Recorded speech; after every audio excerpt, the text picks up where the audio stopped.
Usatsa niyə işləmirsən? İşləmək istəmirəm. Nədir problem? Nədir sıxıntı? Sipariş çoxdur, yəni həddindən artıq sipariş çoxdur, yəni yoruluram. Qardaş sifarişi ver, qurban olmuşsa bu qədər sifariş tökülüb qalıb burada. Bəs bu qədər çek var burada. Bunların hamısını kim verəcək? Götür bərabər köməkli hamısını verək getsin. Yox, mənim işləmək istəmirəm. Ay gəl. Salam Meleki. Aleykümselam. Size ihtiyacınız var. Nə bacarsan qardaş? Evet bana satmışam. Bir dönerçiyəm. Dönərsən? Bəli. Gəl içəri. Qardaş, ya Allah. Sənə yaxşı yox. Gəl usta, gəl. Gəl zəhmət olmasa əyni dəyiş.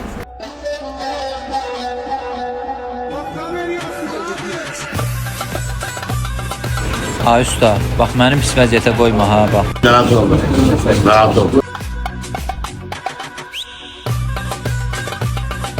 Ay usta, bax mənim pis vəziyyətə qoyma ha. Narahat olma. Sonra bir gəlmə deyirlər. Cuma duvarda ne bizler?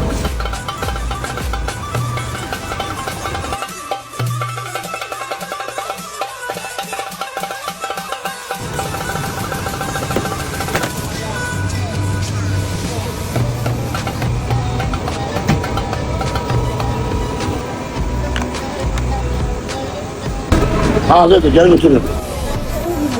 Abi kesme yakıyor bir şey, hadi al. Ay usta, bütün sifarişler kaldı burada. Kurban olmuşsa, çekler sallanıp burada. Ay usta. Çok iyi, sen Sen ne kesmeyin. varsan sen. Sen canı kesmeyin, kardeş, kesmeyin sağ olun. Kesmeyin sen sağ olun. Sen canı kesmeyin, ben neyini bakayım? Abi bıçağı tersine ne tutmuşsan? Sen dönercisən dəqiq. Qardaş, her bir tane Ali koy. Ben de Orada gör işine meşgul olsan. Ay seni bura usta deyip bura gəldən. Usta usta abi. Usta usta. Ay usta usta.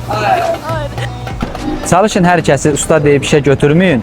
Öz ustalarınızın problemlərini həll eləməyə çalışın və onların qədrini bilin. Sağ olun, təşəkkür edirik.